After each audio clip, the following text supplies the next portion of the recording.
Assalamualaikum warahmatullahi wabarakatuh. Perkenalkan, nama saya Siti Elaine Karlina. Saya dari mahasiswa Universitas Pelita Bangsa kelas 20 B2 Prodi PGSD. Nah, dalam video kali ini saya akan menerangkan bagaimana membuat soal kognitif yang baik dan benar. Nah, di sini ada pengertian level kognitif. Level kognitif mencerminkan dimensi proses kognitif, aspek pengetahuan yang diukur dari sebuah soal. Nah, dimensi proses kognitif, aspek pengetahuan menurut Bloom yang disempurnakan oleh Anderson pada tahun 2001 adalah sebagai berikut. Yang pertama yaitu C1, mengingat, mengemukakan kembali apa yang sudah dipelajari dari guru, buku, sumber lainnya sebagai aslinya, tanpa melakukan perubahan. Nah, yang kedua itu ada C2, yaitu memahami. Memahami yaitu sudah ada proses pengolahan dari bentuk aslinya, tetapi arti dari kata, istilah, tulisan, grafik, tabel, gambar foto tidak berubah. Nah, selanjutnya di sini ada C3, yaitu menerapkan. Menggunakan informasi, konsep, prosedur, prinsip, hukum teori yang sudah dipelajari untuk sesuatu yang baru atau belum dipelajari. Nah, selanjutnya di sini ada C4, menganalisis.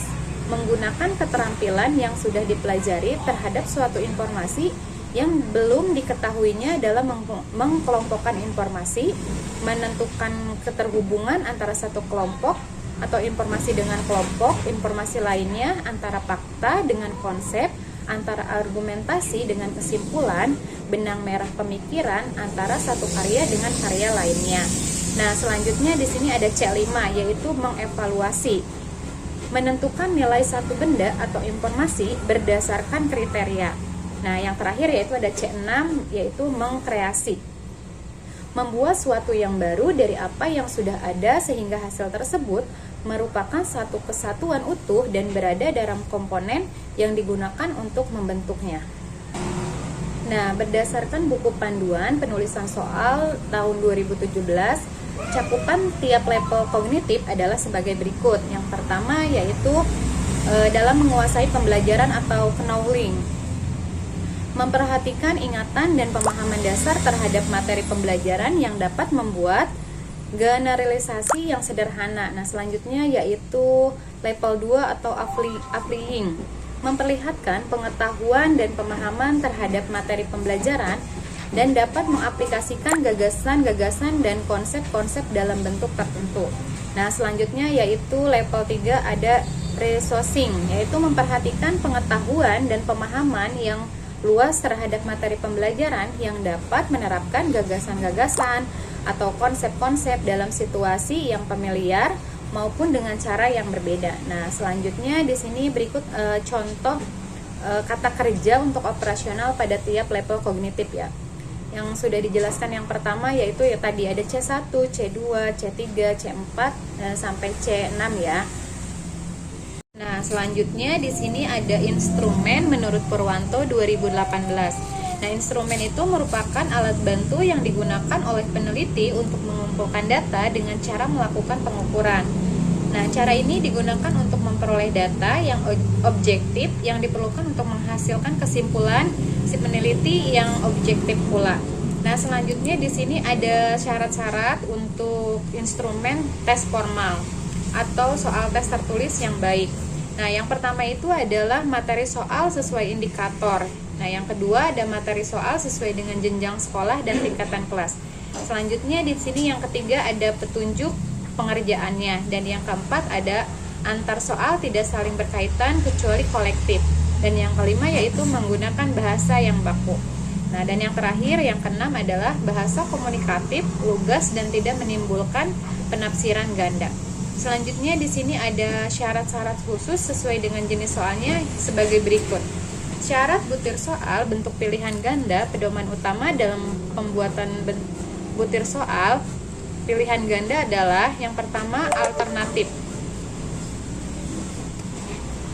Alternatif pilihan jawaban atau option harus logis baik dari segi isi maupun hubungannya dengan sistem.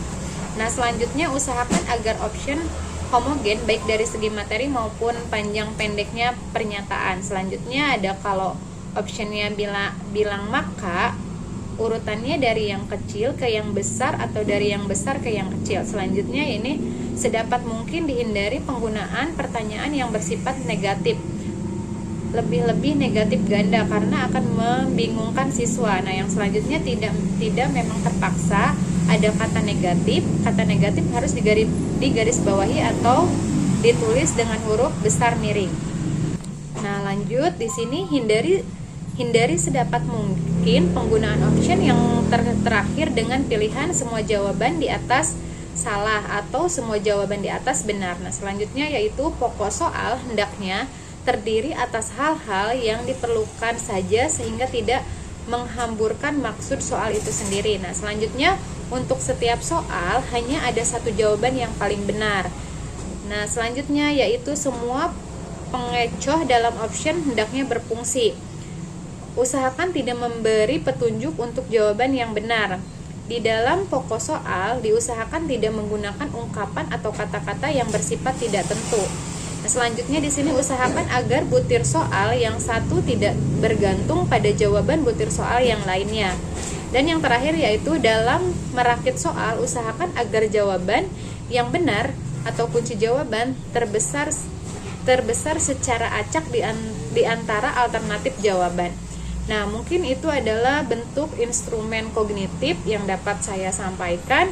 Kurang lebihnya saya mohon maaf. Wabillahi taufiq wal hidayah. Wassalamualaikum warahmatullahi wabarakatuh.